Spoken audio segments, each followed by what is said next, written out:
हमारे चैनल में खुश आमदीद। चलिए शुरू करते हैं आज की कहानी। मेरे वालिद साहिब खाते पीते खुशहाल घराने से थे। जरी ज़मीन थी और ज़ाती मकान था। इसके अलावा शहर में एक बड़ा जनरल स्टोर भी था। गरज इतनी आमदनी थी कि हम लोग ऐश और इशरत की ज़िंदगी गुजार रहे थे। वालिद साहिब इकलौते थे, कोई भाई था और न बहन। दादा दादी वफात पा चुके थे। अम्मा ने उनसे पसंद की शादी की थी, इसलिए ननियाल वाले अम्मा से कद ताल्लुक कर चुके थे। करीबी रिश्तेदारों का साथ न होने के बावजूद अम्मा जान खुश व खुर्रम जिंदगी गुजार रही थी। उन्हें अपने खानदान से अलग हो जाने की कोई परवाह नहीं थी, क्योंकि शौहर की मोहब्बत से दामन मुराद भरा हुआ था। वक्त सदा एक सा नहीं रहता। वालिद साहिब का अचानक एक्सीडेंट में इंतकाल हो गया। हम 6 बहन भाई थे। इन दिनों हम सारे कमसिन थे और स्कूल में पढ़ रहे थे। मैं सबसे बड़ी थी और मैट्रिक की तालबा थी, बाकी छोटी क्लासों में थे। जब मेरी माँ पर बेवगी का पहाड़ टूटा तो वो सदमे से निढाल होकर बिस्तर पर पड़ गई। अब मुझी को घर देखना था और तालीम भी मुकम्मल करनी थी। इन दिनों मेरी उम्र 16 बरस थी, मगर मैं अपनी हम उम्र लड़कियों से ज्यादा बाशऊर थी। मुझको घर के हालात और वालिदा के दुखों का पूरा इदराक था। आम लड़कियों से मुख्तलिफ थी। मैं अपनी वालिदा को तसल्ली दिया करती थी कि माँ घबराओ नहीं, मैं आपकी बेटी नहीं बेटे जैसी हूँ। बस मुझे तालीम मुकम्मल कर लेने दो, फिर सब दुख दूर हो जाएंगे। माँ को मेरी तसल्ली से बहुत सुकून मिलता था। दर हकीकत मेरे सिवा कोई दूसरा उनको तसल्ली देने वाला था भी नहीं। वो समझने लगी थी कि वाकई मेरी ये बेटी घर के दुखों का मुदावा बनेगी। मैंने पक्का सोच लिया था कि शादी नहीं करूंगी जब तक मेरे भाई कमाने के लायक ना हो जाएंगे। सिर्फ पेट का दोज़ख ही नहीं भरना था, अपने बहन भाइयों को पढ़ाना भी था। वालिद साहिब के एक मुखलिस दोस्त इस बुरे वक्त में बहुत काम आए। मेरे भाई अभी छोटे थे, वो बाबा का स्टोर नहीं चला सकते थे। अंकल वाहिद ने वो जनरल स्टोर अच्छे दामों हमसे खरीद लिया और रुपया अम्मा के नाम बैंक में डलवा दिया। इस तरह हमारा गुजारा होने लगा। जिस साल बाबा फौत हुए, मैं मैट्रिक का सालाना इम्तिहान न दे सकी, क्योंकि अम्मा जहनी परेशानी का शिकार होकर बीमार पड़ गई थी। घरेलू मसाइल और अम्मा की देखभाल करने वाला भी कोई न था। अंकल वाहिद से मैंने ही राब्ता किया, क्योंकि जनरल स्टोर बंद पड़ा था। एक साल ऐसे ही मसाइल समेटते गुजर गया। जरी जमीन से आमदनी आना बंद हो गई। जमीन पर जो शख्स मुख्तार था वो मालिक बन बैठा, सारी पैदावार खुद रख लेता था। इसका मुकाबला कौन करता? इधर से आमदनी का आसरा भी जाता रहा। साल बाद दोबारा पर्चों की तैयारी करके मैंने मैट्रिक का इम्तिहान दे दिया। जी चाहता था कि कॉलेज में दाखिला ले लूं, मगर अभी हालात इजाजत ना दे रहे थे। पढ़ाई को बादल न खास्ता मौकूफ करना पड़ा। नाचार मुलाजमत की तलाश करना पड़ी, क्योंकि इतना वक्त नहीं था कि पहले मैं ग्रेजुएशन करूं फिर भाई पढ़े। इस वक्त फौरी तौर पर माशी हालात पर काबू पाने की जरूरत थी। 6 माह तक भाग दौड़ करके देख लिया, भला मैट्रिक पास लड़की को क्या मुलाजमत मिलनी थी। एक सहेली के बाबा से मुलाजमत के लिए कहा तो उन्होंने मशवरा दिया, बेटी ऐसे मुलाजमत न मिलेगी, तुम्हारी तालीम कम है, पहले FA कर लो और फिर नर्सिंग ट्रेनिंग ले लो, इस तरह तुमको किसी अस्पताल में नौकरी मिल जाएगी। मैंने उनका मशवरा मान लिया, जू तू करके FA पास कर लिया। इस दौरान अम्मा की तबीयत संभल चुकी थी और वो घर और बच्चों की देखभाल करने के काबिल हो गई थी। FA के बाद मैंने एक सरकारी अस्पताल में नर्सिंग की क्लास में दाखिला ले लिया, जहां यूनिफॉर्म, रहाइश, खाना और वजीफा भी मिलता था। इस तरह मेरा कोर्स करना सहल हो गया। जिन दिनों में नर्सिंग कोर्स के दूसरे साल में थी, मेरी वाकिफियत एक डॉक्टर से हो गई। इसका नाम यूसुफ था। डॉक्टर यूसुफ इस अस्पताल में नए नए तैनात हुए थे। ये शख्स पेशावर का रहने वाला था और काफी खूबसूरत था। जब उसने मुझसे इल्तिफात बरतना शुरू किया तो वो भी मेरे तसव्वुर में रहने लगा। अब मैं ज्यादा वक्त इसके साथ गुजारने की सही करती। उसकी और मेरी ड्यूटी अरसा तक एक ही वार्ड में रही। वो जब मुझसे बात करता, कहता है, काश मुझे तुम्हारे जैसी शरीक हयात मिल जाए, तुम बहुत दिलकश हो, मेरा आइडियल हो। इसकी बातें मेरे दिल पर क्यों ना असर करती। मैं एक सीधी सादी और हालात की सताई हुई लड़की थी। मैं अच्छी जिंदगी के ख्वाब देखने लगी। यूसुफ ने मुझे कुछ ऐसे सब्ज बाग दिखाए कि मैं हर दम उसके बारे में सोचने लगी और मेरा दिल नर्सिंग ट्रेनिंग से उचाट हो गया। अम्मा जान से कहा करती थी कि इस वक्त तक शादी ना करूंगी जब तक सारे बहन भाई पढ़ लिख कर अच्छे मुस्तकबिल तक ना पहुंच जाएं। कुजा अब अम्मा को कहती कि मैं कोर्स मुकम्मल करना नहीं चाहती, नर्स का पेशा मेरे मिजाज के मुताबिक नहीं। अम्मा जान हालात के भंवर में फंस चुकी थी। फिर मैं उनकी बेटी थी, उनको मेरी खुशियाँ अजीज थी। जब अम्मा को बताया कि एक डॉक्टर मुझे पसंद करता है और शादी के लिए इसरार कर रहा है, तो मेरी खुशी की खातिर अम्मा जान मेरी शादी इस डॉक्टर से करने पर रजामंद हो गई। एक रोज डॉक्टर यूसुफ हमारे घर आए और अम्मा से बात की। कहने लगे कि आपको साफ साफ बताकर फिर रिश्ता तलब करूंगा, आगे आपकी मर्जी। मैं आपको धोखा देना नहीं चाहता, मैं पहले से शादीशुदा हूँ और मेरे 2 बच्चे भी हैं। जब वालिदा के सामने उसने ऐसा इंकिशाफ किया तो अम्मा सोच में पड़ गई। कहा कि सोच कर जवाब दूंगी। अम्मा ने मुझसे कहा कि तुम किस आदमी के चक्कर में पड़ गई हो, वो शादीशुदा और 2 बच्चों का बाप है, क्यों अपनी जिंदगी बर्बाद करने चली हो। अम्मा की बात ठीक थी। मुझको डॉक्टर यूसुफ की इस बात से बहुत सदमा हुआ कि उसने ये सब कुछ पहले मुझको क्यों ना बताया। बता दिया होता तो कम अज कम मैं अम्मा से तो ना कहती। बहरहाल मैंने शादी से मना कर दिया, लेकिन दुख इस कदर हुआ कि बीमार पड़ गई और नर्सिंग का कोर्स भी अधूरा रह गया। जब यूसुफ को पता चला कि मैं बीमार हूँ और नर्सिंग ट्रेनिंग भी छोड़ दी है, तो वो अपने एक दोस्त के साथ मेरी खैरियत मालूम करने आया। इसका दोस्त बहुत खूबरू और नरम खू था। वो एक बिजनेसमैन था और उसका नाम मोहब्बत खान था। ये लोग थोड़ी देर हमारे घर बैठकर चले गए। एक हफ्ता बाद मोहब्बत खान ने मुझसे राब्ता किया और कहा कि तुम यूसुफ का ख्याल छोड़ दो, वो एक धोखेबाज और झूठा आदमी है।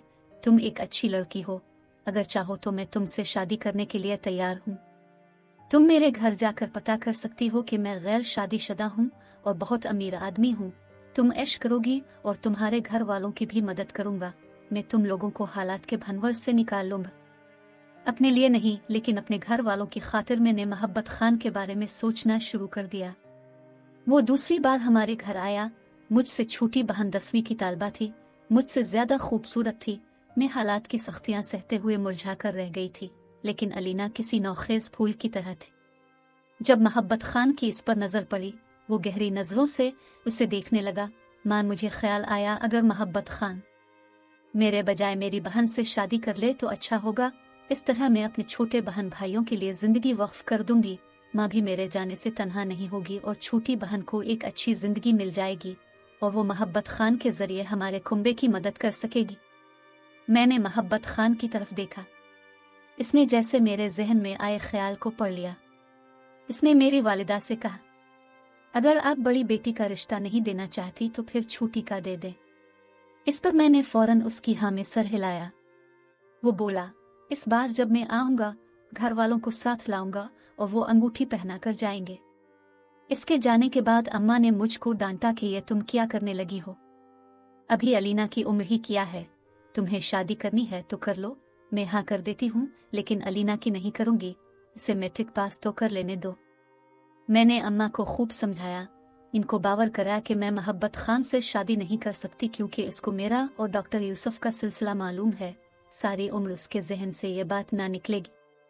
मुमकिन है शादी के बाद वो मुझको यूसुफ से ताल्लुक के ताने दे और फिर हमारी इज़्दिवाजी जिंदगी बर्बाद हो जाए। अगर वो घर वालों को लाने और अलीना को अपनाने पर राजी है तो आपको क्या एतराज है? अलीना एक बिजनेसमैन अमीर आदमी की बीवी बन जाएगी, वो पर तकल्लुफ जिंदगी गुजारेगी और आपका एक बोझ भी हल्का हो जाएगा। सोचिए जरा, क्या इन हालात में कोई दूसरा अच्छा रिश्ता किसी बेटी के लिए आ सकता है? गरज ऐसी बातें करके अम्मा को राजी किया। वो बेचारी इस मामले में किसी से मशवरा भी ना ले सकती थी। हमारे आसपास कोई दाना हस्ती थी ही नहीं। जब घर में मर्द ना हूं और औरतों को ही फैसले करने पड़े, फिर ऐसे ही फैसले होते हैं। इस हफ्ते मोहब्बत खान 2 ख्वातीन के हमरा आया। उसने उनमें से एक औरत को अपनी वालिदा और दूसरी को बहन बताया। वो लोग मिठाई और अंगूठी भी लाए थे। अलीना के रिश्ते के लिए हाँ करने में अम्मा से ज्यादा मैं पेश थी। गरज के उन्होंने मोहब्बत खान के नाम की अंगूठी अलीना की उंगली में पहना दी और रस्म करके चले गए। शादी के लिए 1 माह की मुद्दत का इसरार किया। जब अम्मा ने उज़्र किया कि अभी तैयारी करनी है, लड़की के लिए चंद जोड़े कपड़े बनाने हैं, उन्होंने कहा कि हरगिज अब किसी किस्म का तकल्लुफ न करेंगी, हम खुद जहेज भी देंगे और जेवर भी दोनों तरफ का हम ही चढ़ाएंगे। वालिदा खुश हो गई कि शादी का तमाम खर्चा लड़के वालों ने अपने जिम्मे ले लिया है। जब शादी की तारीख मुकर्रर हुई तो मोहब्बत खान ने बताया कि उनके एक करीबी अजीज की मौत हो गई है, लिहाजा शादी निहायत सादगी से हो। इस तरह वो 10 अच्छे जूड़े कपड़ों के लाए और जेवरात भी चढ़ाए और अलीना को निहायत सादगी से बया कर ले गए। इस सारे मामले की खबर यूसुफ को ना थी। मोहब्बत खान ने सख्ती से मना कर दिया था कि हर गज इसको मालूम ना हो, वरना वो ये शादी ना होने देगा। वो मेरा दोस्त है, मैं इसको अच्छी तरह जानता हूँ। गरीब लोग जानकर वो आप लोगों की इज्जत नहीं करता और मुझको भी मना करेगा कि इतने गरीबों में रिश्तेदारी मत जोड़ो, डर है शादी में कोई रखना ना डाल दे। हमने सादा दिल्ली से मोहब्बत की हर बात का एतबार किया और मैंने डॉक्टर यूसुफ को कुछ न बताया, बहन की शादी को राज में रखा। यूं भी मेरा दिल यूसुफ से खफा था, इन दिनों इससे मुलाकात भी ना करती थी। खैर शादी के बाद ही मोहब्बत खान अलीना को लेकर पेशावर चला गया। वहां से अलीना ने 3-4 बार फोन पर बात की और हम सबको इत्मीनान दिलाया कि आप लोग पुरसुकून रहे, मैं यहाँ बहुत खुश हूँ। वाकई मोहब्बत खान बहुत अमीर आदमी है। हम लोग बहुत जल्द हनीमून के लिए यूरोप जाने वाले हैं। 1 हफ्ता बाद अलीना ने फोन किया, आज हम रवाना हो रहे हैं हनीमून के लिए और मैं आप लोगों को एयरपोर्ट से फोन कर रही हूँ। वो दिन और आज का दिन, इस वाकया को कई बरस गुजर चुके हैं। आज तक अलीना का फोन आया और न उसने राब्ता किया, न जाने वो कहाँ चले गए। जब अलीना के जाने के बाद 6 माह तक इससे राब्ता न हुआ तो मैंने डॉक्टर यूसुफ से राब्ता किया, तमाम अहवाल बताया तो वो परेशान हो गया। उसने कहा, तुमने मुझको पहले क्यों ना बताया, मैं हर गज तुमको मोहब्बत खान से रिश्तेदारी ना जोड़ने देता। वो हमारे शहर का आदमी जरूर है लेकिन वो एक स्मगलर था, वो अच्छा आदमी ना था। उसने इस तरह पहले भी 2-3 शादियां की थी। पहले मुझे मालूम न था लेकिन अब किसी ने बताया है कि वो यूं ही शादियां करता था और फिर इन लड़कियों को दूसरे मुल्कों में फरोख्त कर देता था। यूसुफ की ज़बानी यह सुनकर मेरे पैरों तले से ज़मीन ही निकल गई। मैं मज़ीद तस्दीक की खातिर इसके पास चली गई। उसने कहा कि यह सच है, मोहब्बत खान सिर्फ ज़रूरत के तहत इसके पास आ गया था। वो अस्पताल में अपने किसी अजीज़ का इलाज कराने आया था। जब मैं तुम्हारे घर इयादत को आने के लिए तुमसे फ़ोन पर बात कर रहा था, वो पास मौजूद था। उसने फ़ोन पर बात सुनी थी। इस वक्त मेरे पास गाड़ी ना थी, तभी इसने ऑफर कर दी कि मैं अपनी गाड़ी में ले चलता हूँ, लेकिन मैं नहीं जानता था कि इसके दिल में क्या है। अगर जानता कि तुमसे रिश्तेदारी हो जाएगी तो कभी इसको तुम्हारे घर लेकर ना आता। यूसुफ बेचारा हमारे लिए बहुत दुखी और परेशान हुआ था। उसने मोहब्बत खान का मालूम करने की भरपूर कोशिश की। अम्मा जान को हमरा लिया और पेशावर ले गया। वहां से बस इतना मालूम हो सका कि वो अपने मोहल्ले से नकल मकानी कर गया है, ना मालूम कहाँ चला गया है। अम्मा अलीना के गम में रू रू कर अल्लाह को प्यारी हुई। मेरी बहन ऐसी गायब हुई कि फिर इसका पता न चला कि जिंदा भी है कि मर गई। मोहब्बत खान लड़कियां बैरून मुल्क जाकर फरोख्त करता था। यकीनन उसने मेरी बहन को भी किसी दूर दराज मकाम पर फरोख्त किया होगा। अगर अपने मुल्क में होती तो किसी न किसी तौर भी तो राब्ता करती। इतनी मुद्दत इस मामले को गुजर चुकी है कि हम पूरी तरह मायूस हो चुके हैं। अम्मा वफात पा गई हैं, छोटी बहन की शादी हो गई है, भाई भी पढ़ लिख कर अच्छा कमा रहे हैं। वो अपनी बीवियों बच्चों के साथ खुश और खुर्रम जिंदगी गुजार रहे हैं। एक मैं हूं कि जिसको अलीना के गम ने खा लिया है, वक्त से पहले बुरा कर दिया है।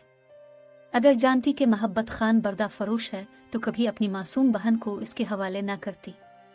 मैंने मोहब्बत खान से अलीना की शादी ये सोच कर कराई थी, वो अमीर आदमी है, हमको गुर्बत के भंवर से निकालने में मददगार साबित होगा।